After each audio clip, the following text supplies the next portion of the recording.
میں نے جو متعدد مواقع سے آیات مبارکہ آپ کو سنائی کہ ہر جگہ پر چوٹی کی چیز صبر ہے، آخری چیز جو بیان ہوتی ہے وہ صبر ہے۔ سورۃ العصر میں آخری بات وَتَوَاصَوْا بِالصَّبْرِ یا ایھا الذین آمنوا استعینوا بالصبر والصلاۃ، اے ایمان والو مدد حاصل کرو صبر سے اور نماز سے۔ ان اللہ مع الصابرین، اللہ تعالی صبر کرنے والوں کے ساتھ ہے۔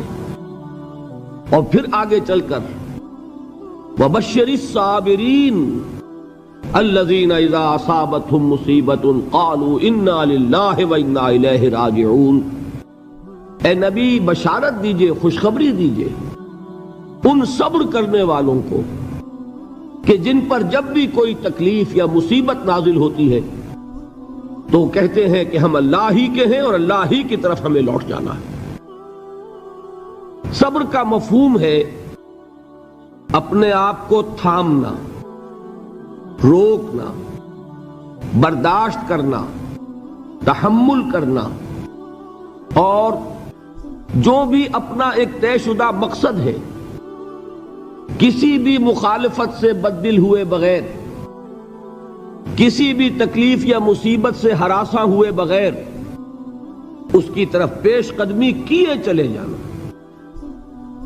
بڑی سخت سردی پڑ رہی ہے، فجر کا وقت ہے، گرم پانی کا اہتمام نہیں ہے، اب اس وقت فجر کی نماز کے لیے اٹھنا، ٹھنڈا پانی اگر ہے تو وضو تو کرنا ہوگا، اس ٹھنڈے پانی سے وضو کرنا، اس وقت لحاف سے نکلنا ہی بہت مشکل، ٹھنڈے پانی سے وضو کرنا اور مصیبت۔ یہ جب تک انسان میں صبر کا مادہ نہ ہوگا ممکن ہی نہیں۔ اس کو کہیں گے صبر علی الطاعہ، اطاعت پر صبر کرنا۔ ناگواری محسوس ہو رہی ہے لیکن اس ناگواری کو برداشت کرتے ہوئے انسان اللہ کے حکم کے اوپر جمع رہے، اللہ کے حکم پر عمل کرے۔ یہ کیا ہے؟ یہ صبر ہے۔ اگر یہ صبر نہیں ہے تو ظاہر بات ہے کہ انسان اللہ کے اس حکم پر عمل نہیں کر سکے گا۔ صبر کا مادہ نہیں ہوگا تو آپ کام نہیں کر سکیں گے۔ اور اسی کا ایک دوسرا رخ ہے، جب آپ دعوت حق کے لیے کھڑے ہوں گے پہلا قدم کیا آتا ہے؟ استہزاء، تمسخر، مذاق اڑانا، جس کی میں مثال اب دینا چاہتا ہوں محمد الرسول اللہ صلی اللہ علیہ وسلم کی شخصیت سے۔ دیکھیے ہم کیا اور ہماری بساط کیا، ہم کیا مبلغ ہوں گے، کیا داعی ہوں گے، ہمارے اپنے دامن پر داغ ہوتے ہیں، لیکن یہ کہ محمد الرسول اللہ کے دامن پر کوئی داغ تھا؟ ان کو تو سارے مکے والے الصادق الامین کہتے تھے، نہایت محبوب شخصیت تھے، ان کے لیے تو جا صادق جا الامین یہ الفاظ سننے میں آتے تھے، آنکھوں کا تارا۔ لیکن جب آپ نے دعوت اب شروع کی، اب قرآن مجید میں دیکھیے کسی نے کہا مجنون ہو گئے، دماغ خراب ہو گیا، پاگل ہو گئے، اجی شاعر ہیں، کچھ شعر جوڑ لیتے ہیں ہم پر دھوس جماتے ہیں۔ کسی نے کہا ساحر ہیں، کچھ جادو سیکھ لیا ہے۔ یہاں تک کہ ایسے بدبخت بھی پیدا ہوئے، قرآن میں ہے ساحر کذاب، سحر کرنے والا جادوگر نہایت جھوٹا۔ یہ الفاظ کہے جا رہے ہیں کس کی شان میں؟ محمد الرسول اللہ صلی اللہ علیہ وسلم۔ قرآن میں نقل کیا گیا یا ایھا الذی نزل علیہ الذکر انک لمجنون۔ کبھی آپ نے اس کا ترجمہ سوچا؟ ہے وہ شخص، دیکھیے تصور کیجئے حضور جا رہے ہیں، تشریف لے جا رہے ہیں، کسی دعوت میں ہے، تبلیغ میں، یا ویسے ہی تشریف لے جا رہے ہیں، اور کوئی ایک جمگھٹا ہے لوگوں کا، ادھر سے فقرہ آتا ہے، تیر کی طرح لگتا ہے دل میں جا کر محمد کے صلی اللہ علیہ وسلم۔ اے وہ شخص جس کا یہ خیال ہے کہ اس پر کوئی ذکر نازل ہو رہا ہے، ہمارے خیال میں تو تمہارا دماغ خراب ہو گیا ہے۔ یا ایھا الذی نزل علیہ الذکر انک لمجنون، کہا کہ نہیں کہا؟ اور یہ نہ سمجھیے کہ حضور صلی اللہ علیہ وسلم کے قلب مبارک کو تکلیف نہیں ہوتی تھی۔ میں قرآن سے ثابت کروں گا، میں کہیں کوئی کہانیاں بیان نہیں کرنا چاہتا۔ قرآن نے کہا ہے وَلَقَدْ نَعْلَمُ انک یضیق صدرک بما یقولون، اے نبی ہمیں خوب معلوم ہے صلی اللہ علیہ وسلم کہ جو کچھ یہ لوگ کہہ رہے ہیں اس سے آپ کا سینہ بھجتا ہے، یہ جو گھٹن ہوتی ہے، صدمہ ہوتا ہے۔ انک یضیق صدرک بما یقولون، ہمیں خوب معلوم ہے کہ جو کچھ یہ باتیں آپ کو سننی پڑ رہی ہیں، یہ کڑوی کسیلی باتیں، یہ جو فقرے چست ہو رہے ہیں، استہزاء ہو رہا ہے، تمسخر ہو رہا ہے۔ سورہ ہجر میں ہے، ایک جگہ کھڑے ہوئے لوگ قرآن کا مذاق اڑا رہے ہیں، بھائی فلاں آیت تم لے جانا، فلاں آیت میری ہوگی، اس کے ٹکڑے کر رہے ہیں، اس کے ٹکڑے حصے بکھرے کر کے قیمہ بنا کر ان آیات کا تمسخر اڑا رہے ہیں۔ ایک جگہ قرآن مجیدی میں مذکور ہے کہ فرشتوں کا مذاق اڑ رہا ہے، بھائی یہ دیکھو محمد نے کہا ہے صلی اللہ علیہ وسلم کہ جہنم پر تو کل 19 فرشتے ہیں، علیہا 19 قرآن میں آیت نازل ہوئی۔ ایک پہلوان کہتا بھائی 10 کو تو میں سنبھال لوں گا، باقی 9 کا تم انتظار کر لو۔ یہ باتیں آ رہی ہیں حضور کے کانوں میں، کلام الہی کے ساتھ کیا سلوک ہو رہا ہے، مجھ پر کیا فقرے چست کیے جا رہے ہیں، مجھ پر جس طریقے سے استہزاء اور تمسخر کا رویہ اختیار کیا گیا ہے، دل بھج رہا ہے، دل میں صدمہ ہے۔ دیکھیے سورہ نون ہے، اور میرے نزدیک یہ دوسری وحی ہے جو حضور پر نازل ہوئی ہے، اس کی ابتدائی آیات، نون والقلم وما یسطرون ما انت بنعمت ربک بمجنون وان لک لاجرا غیر ممنون وانک لعلی خلق عظیم فستبصر ویبصرون بأیکم المفتون ان ربک هو یعلم بمن ضل عن سبیلہ وهو اعلم بالمہتدین۔ نون، قسم ہے قلم کی اور جو کچھ یہ لکھتے ہیں۔ اے نبی آپ اپنے رب کی نعمت سے مجنون نہیں ہیں۔ یہ کیوں کہا جا رہا ہے؟ حضور کو جو صدمہ پہنچا ہے وہی نازل ہوئی ہے دل جوئی کے لیے، تسلی کے لیے۔ آپ کیوں برا منا رہے ہیں؟ اے نبی آپ کیوں صدمہ اور رنج اور اندوہ محسوس کر رہے ہیں؟ ان بدبختوں کے کہنے سے کوئی آپ مجنون ہو جائیں گے؟ مانتا بے نعمت ربک بمجنون وَإِنَّ لَكَ لَأَجْرًا غَيْرَ مَمْنُونَ، آپ کو جو یہ صبر کرنا پڑ رہا ہے، آپ کو جو یہ جھیلنا پڑ رہا ہے، اس کی وجہ سے آپ کو وہ اجر ملے گا جس کا سلسلہ کبھی منقطع نہیں ہوگا۔ وَإِنَّكَ لَعَلَىٰ خُلُقٍ عَظِيمٍ، اور اے نبی آپ تو خلق عظیم کے حامل ہیں۔ آپ کا اخلاق، آپ کا کردار، آپ کی سیرت، آپ کی شخصیت میں طہارت، نفاست، پاکیزگی، آج تک دنیا نے کوئی پاگل، کوئی مجنون ایسا بھی دیکھا؟ یہ ساری باتیں اللہ تعالی حضور کی دلجوئی کے لیے فرما رہے ہیں۔ اس سے آپ اندازہ کیجئے کہ کتنا صدمہ ہوتا ہوگا۔ یہی ہے، اس ساری چیز کو جمع کیجئے تو یہ چیز کیا ہے؟ وَاصْبِرْ عَلَىٰ مَا يَقُولُونَ وَاهْجُرْهُمْ هَجْرًا جَمِيلًا، صبر کرو اے نبی، صبر کرو اے محمد صلی اللہ علیہ وسلم، جھیلو اور برداشت کرو اس پر جو یہ کہہ رہے ہیں۔ یریدون لیطفئوا نور اللہ بافواہہم، یہ چاہتے ہیں کہ اللہ کے نور کو اپنے منہ سے بجھا دیں، پھونکے مار کے ہی بس۔ نور خدا ہے کفر کی حرکت پہ خندہ زن، پھونکوں سے یہ چراغ بجھایا نہ جائے گا۔ یریدون لیطفئوا نور اللہ بافواہہم واللہ متم نورہ ولو کرہ الکافرون، یہ چاہتے ہیں کہ اپنے منہ کی پھونکوں سے اللہ کے نور کو بجھا دیں، حالانکہ اللہ تعالیٰ تو اپنے نور کا اتمام فرما کر رہے گا، خواہ ان کافروں کو کتنا ہی ناگوار ہو۔ اس کی ترجمانی ہے نور خدا ہے کفر کی حرکت پہ خنددن، پھونکوں سے یہ چراغ بجھایا نہ جائے گا۔ یہی وجہ دیکھیے مکی صورتوں میں خود نبی اکرم صلی اللہ علیہ وسلم کو اتنے مختلف پیرایوں میں صبر کا حکم دیا گیا۔ کچھ مثالیں میں دے چکا ہوں، وَلِرَبِّكَ فَاصْبِرْ، اسی طریقے سے وَاصْبِرْ كَمَا صَبَرَ أُولُو الْعَزْمِ مِنَ الرُّسُلِ، اے نبی صبر کیجئے جیسے کہ صبر کیا ہمارے اولو العزم رسولوں نے۔ وَاصْبِرْ وَمَا صَبْرُكَ إِلَّا بِاللَّهِ، اے نبی صبر کیجئے اور آپ کا صبر تو اللہ ہی کے سہارے ہے۔ وَاصْبِرْ لِحُكْمِ رَبِّكَ، یہ سورہ نون جس کی ابتدائی آیات میں نے آپ کو سنائی، نون والقلم وما یسطرون ما انت بنعمت ربک بمجنون.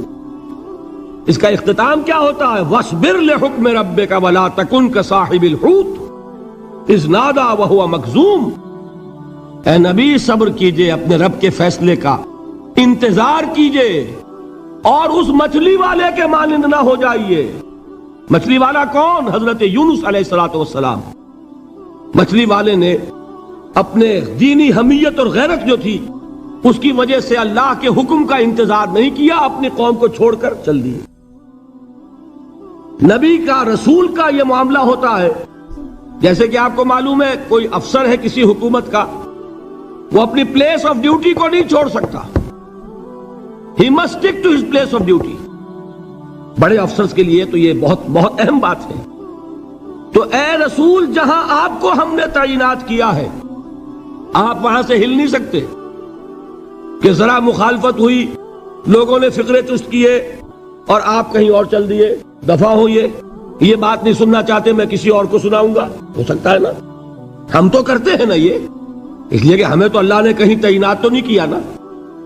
اگر ایک جگہ کے لوگ بات نہیں سنتے، چلو بھائی ہم کہیں اور جائیں گے، وہاں بات سنائیں گے. لیکن رسول کا معاملہ ہوتا ہے جو اس کی پلیس آف اپوائنٹمنٹ ہے. He cannot leave his place without the express permission of Allah subhanahu wa ta'ala. آپ نے یہ سنا ہوگا، سیرت کی تقاریر میں پڑھا ہوگا کہ مدینے کی طرف ہجرت کی اجازت حضور نے تمام صحابہ کو دے دی. خود منتظر رہے جب تک کہ اللہ کی طرف سے اجازت نہیں آ گئی. حضرت ابوبکر پوچھتے رہتے تھے حضور اجازت آ گئی کہ نہیں؟ نہیں ابھی نہیں آئی. حضور اذن آ گیا؟ نہیں آیا. ابھی نہیں آیا.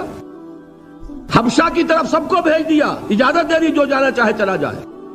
حضور کی صاحبزادی جو حضرت عثمان کے نکاح میں تھی وہ بھی ہجرت کر رہی ہے، لیکن حضور تو نہیں گئے. رسول نہیں چھوڑ سکتا اپنی جگہ کو. یہاں تک کہ تمام تقریباً صحابہ چلے گئے، حضور رہ گئے، حضرت ابوبکر رہ گئے، حضرت علی رہ گئے. اور حضرت ابوبکر پوچھ رہے ہیں بار بار اجازت آئی یا نہیں؟ نہیں ابھی نہیں آئی.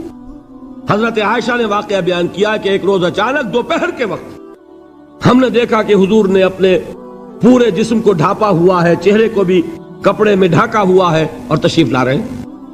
یہ اس میں تعجب کی بات یہ کہ عرب میں آج بھی آپ کو معلوم ہے کہ یہ چیز جو ہے ان کی روایات کے خلاف ہے کہ دوپہر کے وقت کوئی کسی سے ملنے جائے.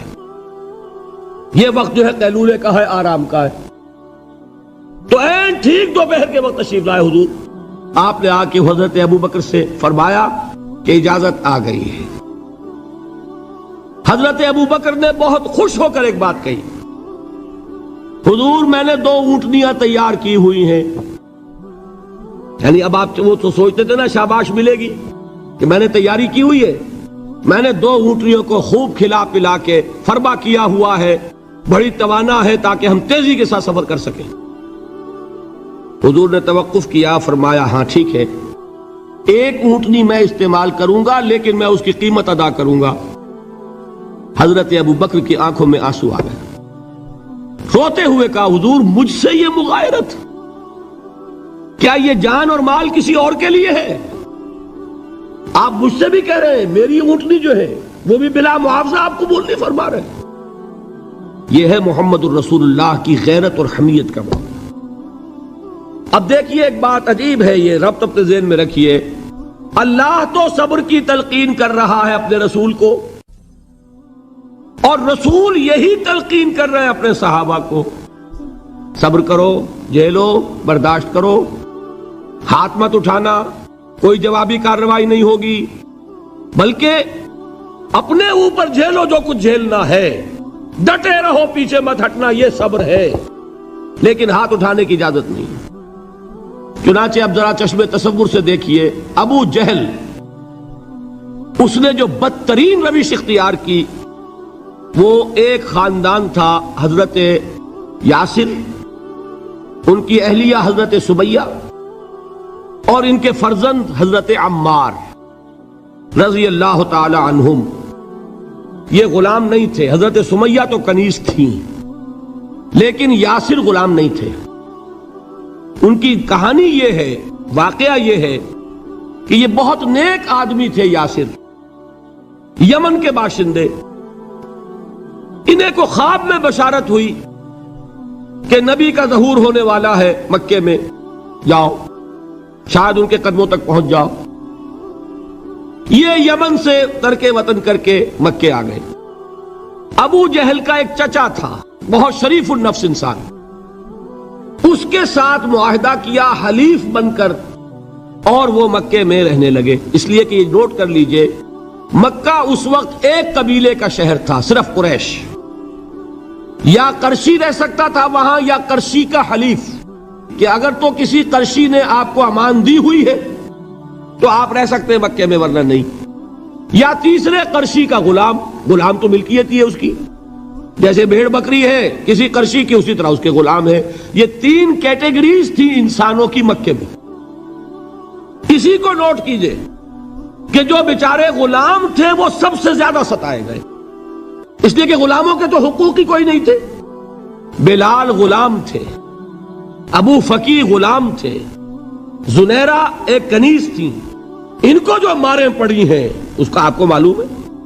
حضرت بلال کے ساتھ جو کچھ امیہ ابن خلف نے کیا، کہ جس طریقے سے کہ حیوانوں کی لاشیں جو ہے کھینچ کر گھسیٹ کر لے جائی جاتی ہیں، ان کی گردن میں رسی ڈال کر گھسیٹتے، اسی طریقے سے حضرت بلال کے گردن میں رسی ڈال کر ٹھیک دوپہر کے وقت مکے کی سنگلاخ گلیوں کے اندر گھسیٹا جاتا تھا۔ نیچے زمین جل رہی ہے توے کی طرح، اور ویسا بھی ہوتا تھا کہ چت لٹا دیا، اوپر سے وہ آگ مکے کا، کہ سورج جو ہے ذرا نوٹ کیجئے، آگ برسا رہا، نیچے زمین توے کی طرح جل رہی ہے، اور ایک بھاری سل بھی لا کر جو ہے سر پر رکھ دی، چھاتی پر رکھ دی گئی ہے کہ آواز نہیں نکل رہی، جھاگ نکل رہے منہ سے، لیکن اس حال میں بھی احد احد احد، ایک ایک اللہ، قل هو اللہ احد، الفاظ نکل رہے۔ یہ ہے وہ صبر، صبر علی الابتلاء، صبر علی الایذاء۔ یہ ابتلاء اور ایذاء پر صبر ہے، جھیلو برداشت کرو، اس توحید پر قائم رہو، محمد کی رسالت کے اقرار کرتے رہو صلی اللہ علیہ وسلم، لیکن ہاتھ نہیں اٹھانا۔ اب میں آپ کو بتا رہا تھا یہ تو غلام تھے، یہ جو تھے یاسر، یہ حلیف تھے، غلام تو نہیں تھے نا۔ البتہ وہ ابو جہل کے چچا کی کنیز تھی یہ سمیہ، انہوں نے اجازت لے کر ان سے نکاح کر لیا، یہ تو کنیز رہیں گی۔ بیٹا جو ہوا وہ بھی ایک طرح سے، جب کنیز زیادہ ہے تو غلام ہو گیا، عمار ابن یاسر۔ وہ جو شخص تھا بہت شریف النفس ابو جہل کا چچا، وہ مر گیا، اب ابو جہل جو ہے اس خاندان کا سربراہ ہے، لہذا یہ تینوں جو افراد ہیں وہ اس کے رحم و کرم پر ہیں۔ یاسر کو بھی پروٹیکشن اگر ہے تو ابو جہل کی ہے، ابو جہل جو چاہے کرے، اور سمیہ تو کنیز ہے ہی، اس کا تو کوئی حق ہے ہی نہیں، جو چاہے کرے، اور عمار ان دونوں کا بیٹا ہے، لہذا بدترین معاملہ کیا ابو جہل نے ان تین افراد کے ساتھ۔ حضرت سمیہ کے ساتھ جو کچھ کیا گیا ہے آپ اس کا تصور نہیں کر سکتے۔ بالآخر جو شہید کیا ہے حضرت سمیہ کو، ایذائیں دے دے کے، سسکا سسکا کے، ان کے جسم کے نازک حصوں کو جلا کے، داغ دے کر، کہتا کیا تھا، ایک دفعہ کہہ دو کہ میرا جو یہ بت ہے یہ بھی الہ ہے، مان لو میں چھوڑ دوں گا۔ تنگ آ گیا، کسی طریقے سے ایک دفعہ کہہ دو پھر میں چھوڑ دوں گا۔ لیکن یہ میاں بیوی حضرت یاسر اور حضرت سمیہ رضی اللہ تعالی عنہما، یہ ہے ثبات، یہ ہے صبر، یہ ہے استقلال، ایک مرتبہ بھی کہنے کے لیے تیار نہیں ہوئے، جو چاہو کر لو، اب ہم تو اس سے پیچھے نہیں ہٹیں گے۔ تنگ آ کر اس نے حضرت سمیہ کی تو شرمگاہ میں برچھا مارا ہے اور شہید کیا۔ حضرت یاسر کے بارے میں ایک روایت یہ ہے، ستا ستا کے، تنگ کر کر کے، آخر کار جو ختم کیا، انہیں شہید کیا کس طرح، 4 سانڈ اونٹ جوان، ان سے رسے باندھے، ایک رسے سے ایک بازو باندھا، دوسرے سے دوسرا بازو باندھا، تیسرے سے ایک ٹانگ باندھی، چوتھے سے دوسری ٹانگ باندھی، اور چاروں کو دوڑایا ہے کہ جسم کے پرخچے ہو گئے۔ اس وقت سامنے سے حضور گزرتے تھے جبکہ آل یاسر کے ساتھ یہ معاملہ ہو رہا ہے، کیا فرماتے تھے، اسبروا یا آل یاسر فإن موعدکم الجنہ، اے یاسر کے گھر والوں صبر کرو، جھیلو، اس لیے کہ تمہارے وعدے کی جگہ جنت ہے. اللہ تعالیٰ ادھر آنکھ بند ہوگی ادھر جنت میں تمہارا داخلہ ہو جائے گا. یہ ہے تواصوا بالصبر والعصر ان الانسان لفی خسر. یہ تواصوا بالصبر پر کون عمل کر رہا ہے؟ محمد الرسول اللہ صلی اللہ علیہ وسلم. دے تو بھی محمد کی صداقت کی گواہی. یہ صداقت کی گواہی دیتے ہوئے انہوں نے اپنی جانیں دے دی. 4 سے لے کر 12 تک 8 برس اس کو کہتے ہیں پرسیکیوشن، فزیکل پرسیکیوشن، تشدد، مار پیٹ، جلانا، دہتے ہوئے انگاروں پر لٹانا، فاقے رکھنا، بھوکے رکھنا. ان کو ڈال دی گئی زنجیریں، گھروں میں بند کر دیا گیا نوجوانوں کو. حضرت عثمان کو چچا نے ان کے ایک چٹائی کے اندر لپیٹا اور دھونی دے دی. دم گھٹ رہا ہے، جان نکل رہی ہے. حضرت مصعب بن عمیر رضی اللہ تعالی عنہ، وہ نوجوان 200 درہم کا جوڑا ان کا سل کر آتا تھا شام سے تیار ہو کر. لباس معطر ہوتا تھا، جدھر سے نکل گیا پوری گلی جو ہے وہ معطر ہو گئی. انگلیاں اٹھ رہی ہیں، وہ جا رہا ہے مصعب، یہ خوشبو اس کی ہے. اس مصعب کے ساتھ کیا سلوک کیا؟ باپ تو مر چکا تھا، ماں نے پالا تھا، دولت بہت چھوڑ کر گیا تھا باپ، لہذا ماں نے بڑے ناز و نام میں پالا، بڑے لاڈ پیار میں. 200 درہم کا جوڑا تیار ہو رہا ہے. لیکن یہ کہ آپ کو معلوم ہے عرب کے اس معاشرے میں عورت کی کوئی حیثیت نہیں تھی، ماں کا اختیار نہیں تھا. چچا تھا اب سربراہ خاندان کا. چچا نے کہا مصعب اگر تم نے اپنے باپ کا دین چھوڑ دیا ہے تو باپ کی دولت پر بھی تمہارا کوئی حق نہیں ہے، نکل جاؤ گھر سے. اس نے یہ سوچا تھا کہ مصعب کے ہوش ٹھکانے آ جائیں گے، دن میں تارے نظر آ جائیں گے، ناز و نام میں پلا ہوا گھر سے نکل کے جائے گا کہاں؟ یہ سارا نشہ جو ہے توحید کا یہ حیران ہو جائے گا. حضرت مصعب کا جواب بالکل برعکس تھا. اچھا ٹھیک ہے چچا جان، میں گھر چھوڑتا ہوں. وہی بات جو کبھی کہی تھی ابراہیم نے. باپ نے کیا کہا تھا؟ واجرنی ملیہ، جاؤ چلے جاؤ، دفع ہو جاؤ میری نگاہوں سے. حضرت ابراہیم نے کیا جواب دیا تھا؟ سلام علیک ساستغفر لک ربی انہ کان بی حفیہ. اچھا باجان آپ کا حکم یہی ہے تو میں چلتا ہوں، آپ پر سلامتی ہو، میرا رب مجھ پر بڑا مہربان ہے، میں اس سے آپ کے لیے استغفار کروں گا. چل دی. یہی جو ہے حضرت ابراہیمی کی نسل ہے نا قریش. آج ابراہیم کے ایک بیٹے کے ساتھ وہی معاملہ ہو رہا ہے مصعب کے ساتھ، اور مصعب چلنے کے لیے تیار ہو گئے. چچا نے سوچا، میں سمجھتا تھا کہ ہوش ٹھکانے آ جائیں گے، یہ تو تیار ہو گیا نکلنے کے لیے. غصے میں آ کے اگلی بات کہی، یہ کپڑے جو پہنے ہوئے تم نے یہ بھی اسی مشرک باپ کی کمائی کے ہیں، اتارو ان کو. وہیں کپڑے اتارے، مادر زاد برہنہ گھر سے نکالے گئے. ماں کے پاس پہنچے، ماں نے آنکھوں پر ہاتھ رکھے. مصعب کیا ہوا؟ ماں سے کہتے ہیں کہ ماں میں موحد ہو گیا. اور وہاں سے گئے، پھر حضور کی خدمت میں کپڑے کہیں سے مانگے ہوں گے. یہ مصعب ہیں 200 درہم کا جوڑا پہننے والے. جب حضور پر مدینے کے 12 افراد ایمان لائے تھے، بیعت عقبہ اولا ہوئی، انہوں نے کہا کہ حضور ہمیں کوئی شخص اپنا ایسا شاگرد دیجئے جو ہمیں قرآن پڑھا سکے. حضور نے حکم دیا مصعب جاؤ، اب مدینے جاؤ، یثرب جاؤ، یثرب والوں کو قرآن پڑھاؤ، انہیں تبلیغ کرو. مصعب گئے ہیں وہاں، 1 سال کی کمائی 75 افراد لا کر حضور کے جھولی میں اگلے سال ڈال دیے کہ حضور یہ میری 1 سال کی کمائی ہے. 72 مرد 3 عورتیں. بہرحال وہ مصعب بن عمیر ہیں جو غزوہ احد میں شہید ہوئے، اور جب شہید ہوئے تو ان کے جسم پر صرف ایک چادر تھی. یہی چیزیں ہیں اصل میں کہ جو ہمارے دلوں کو منور کرنے والی ہیں نور ایمان سے. وہ علم بردار تھے غزوہ احد میں، جھنڈا مسلمانوں کا ان کے پاس تھا. ایک ہاتھ پر ایک شانے پر وار پڑا، ہاتھ کٹ گیا، دوسرے سے تھاما، دوسرے پہ کٹ گیا، اب دونوں حصوں کے بچے ہوئے ٹکڑوں سے جھنڈے کو تھاما، گرنے نہیں دیا، یہاں تک کہ شہید ہو گئے. گرے ہیں تو جھنڈا گرا ہے. شکل میں حضور سے بہت مشابہ تھے. خبر اڑ گئی کہ محمد شہید ہو گئے صلی اللہ علیہ وسلم. یہ مصعب بن عمیر کا واقعہ ہے. جب ان کو اب دفن کرنے کا وقت آیا، اور شہید کے لیے کفن جو ہے اس کا وہی لباس ہوتا ہے جو شہادت کے وقت ہو، حضور کے سامنے ایک پرابلم پیش کیا گیا. حضور مصعب کے جسم پر تو ایک چادر تھی، اور وہ چادر بھی اتنی چھوٹی ہے، یعنی 2 گز کی چادر بھی نہیں ہے. اس سے اگر سر ڈھانپتے ہیں مصحف کا تو پیر کھل جاتے ہیں، پیر ڈھانپتے ہیں تو سر کھلتا ہے، کیا کریں؟ حضور نے فرمایا سر ڈھانپ دو چادر سے اور پیروں پر گھاس ڈال دو۔ یہ آخری لباس ہے جو محمد کے اس دیوانے کو اس دنیا سے رخصت ہوتے ہوئے ملا ہے، جس کا 200 درہم کا جوڑا چلتا تھا۔ یہ ہے صبر۔ برداشت کیا کہ نہیں کیا؟ یہ خباب بن الارت پیشے کے لحاظ سے لوہار تھے۔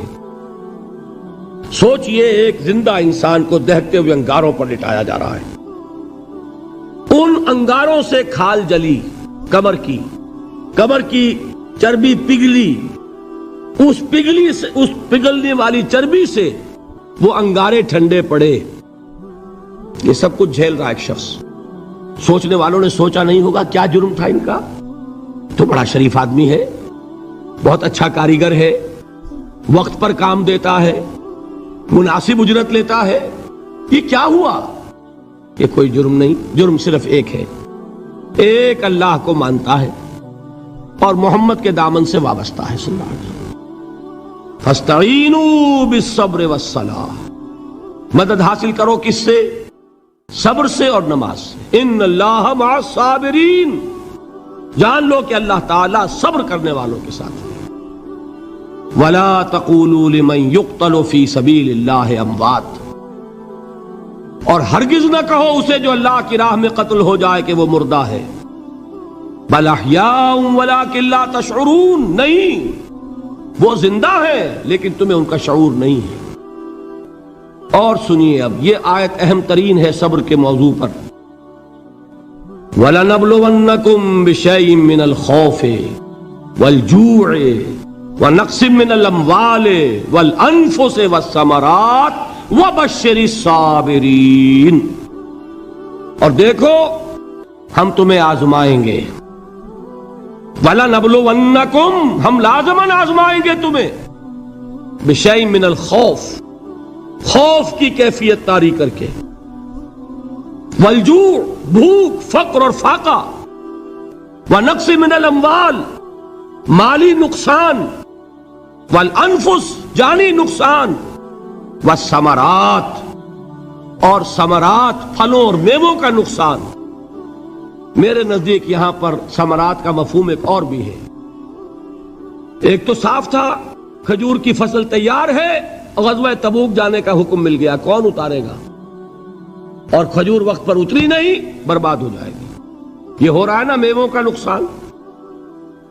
اور میرے نزدیک یہاں یہ بھی ہے، بسا اوقات بہت سی محنتوں کا نتیجہ انسان دیکھتا ہے کہ ضائع چلا گیا، میں نے 10 سال محنت کی، حاصل کوئی نہیں نکلا۔ یہ ثمرات کیا ہے؟ محنتوں کے ثمرات کا ضیاع۔ کوشش آپ نے کی، قسمت کی خوبی دیکھیے، ٹوٹی کہاں کمن، 2-4 ہاتھ جب کے لبے بام رہ گیا۔ Be prepared. ایک شاعر کے یہ اشعار ہیں، یہ فصل امیدوں کی ہمدم اس بار بھی غارت جائے گی، سب محنت صبحوں شاموں کی اب کے بھی اکارت جائے گی۔ میرے نزدیک یہ ثمرات کا جو لفظ یہاں آیا ہے، وَنَقْصٍ مِّنَ الْأَمْوَالِ وَالْأَنفُسِ وَالثَّمَرَاتِ، سب محنت صبحوں شاموں کی اب کے بھی اکارت جائے گی۔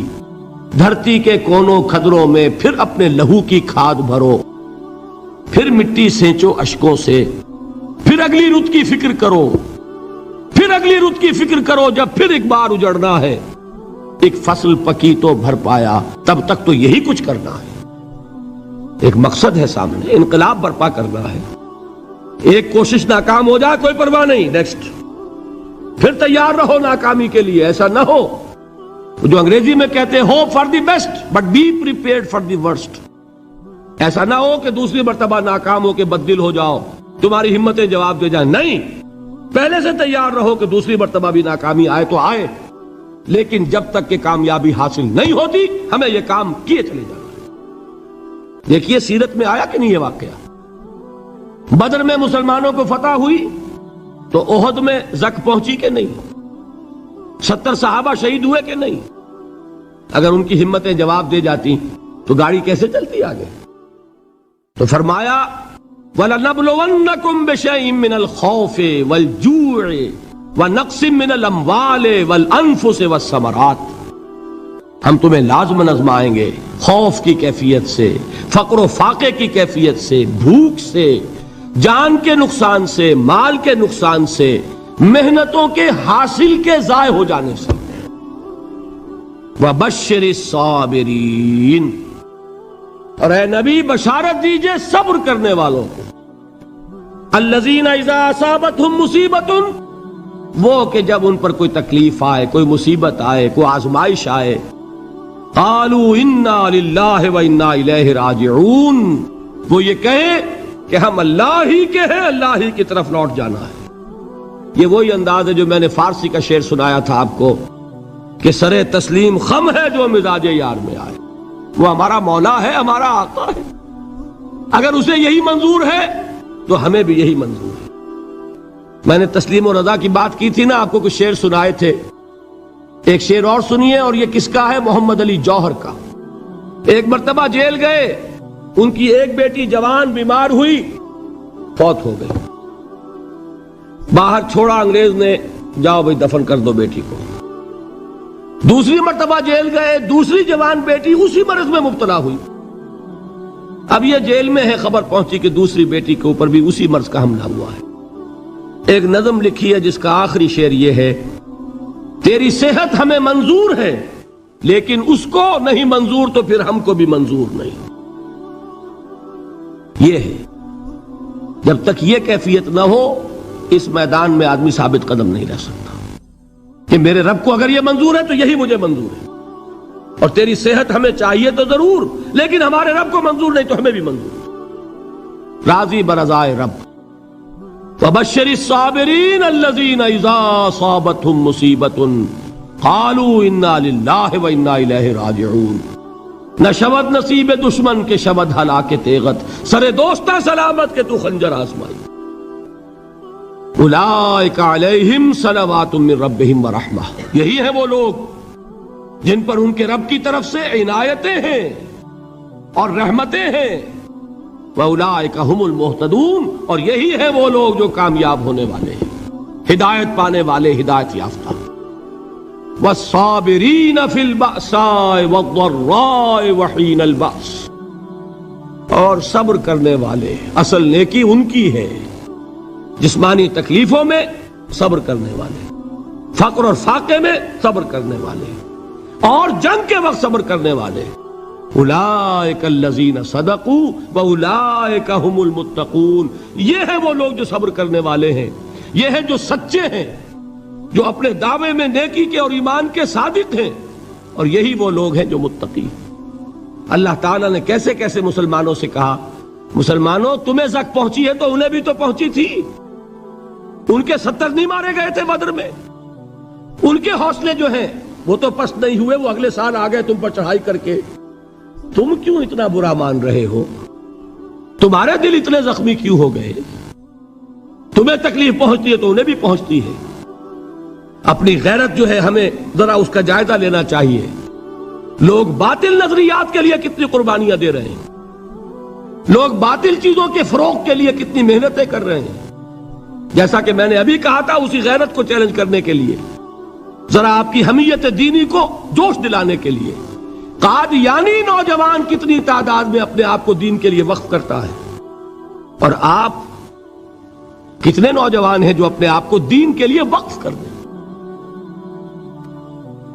اور ہوں وہ کھاتے پیتے گھرانوں کے لوگ۔ یہ نہیں ہے کہ اگر کوئی اور کام نہیں کر سکتا تو پھر یہ ہے کہ وہ دین کے کام میں لگ جائے۔ باصلاحیت لوگ، کھاتے پیتے لوگ، ذہنی استعداد رکھنے والے لوگ، اونچے گھرانوں کے لوگ، وہ وقف کریں اپنے آپ کو دین کے لیے۔ اس کے بغیر کیسے باہر آ جائے گی، کیسے رونق آ جائے گی؟ تو دنیا میں باطل نظریات والے جو ہیں، یہ بات کہی گئی ہے، مسلمانوں تم اگر توحید کے لیے لڑ رہے ہو، دیکھتے نہیں ابو جہل کو، اس نے گردن کٹوائی ہے شرک کے لیے، شرک کے لیے گردن کٹوائے، اور تم توحید کے لیے گردن کٹوانے کو تیار نہ ہو۔ اس نے گردن کٹوائی کہ نہیں کٹوائی؟ اور کس طرح کٹوائی ہے؟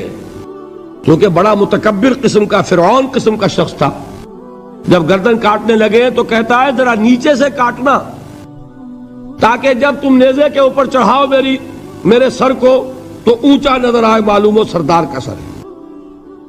وہ بدبخت مرتے ہوئے بھی جو اس کی کیفیت تھی نا اس کو ذہن میں رکھیے.